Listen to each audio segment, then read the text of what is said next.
The thing we have to spend the most time on, because it's the thing we have the most control over, is how do we make sure that we are showing up in places where I think democratic policies are needed, where they are helping, where they are making a difference, but where people feel as if they're not being heard, and where Democrats are characterized as coastal, liberal, latte sipping, uh, politically correct, out of touch folks. We have to be in those communities. And I've seen that when we are in those communities, it makes a difference. That's how I became president. I became a U.S. Senator not just because I had a strong base in Chicago, but because I was driving around downstate Illinois and going to fish fries and sitting in VFW halls and talking to farmers.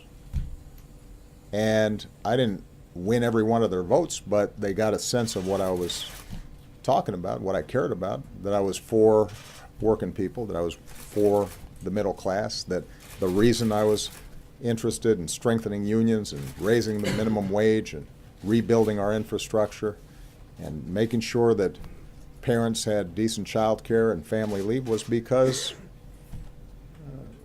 my own family's history wasn't that different from theirs, even if I looked a little bit different. Same thing in Iowa.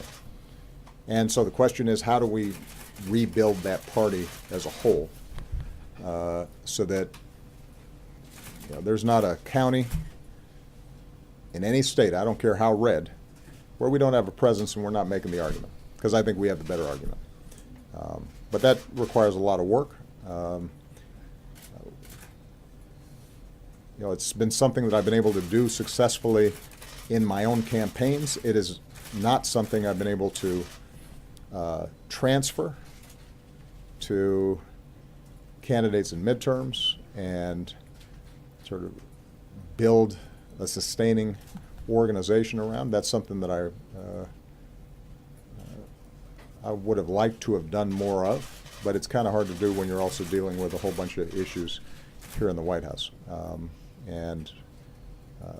That doesn't mean, though, that it can't be done, and I think there are going to be a lot of talented folks out there, a lot of progressives who share my values, who are going to be leading the charge in the years to come.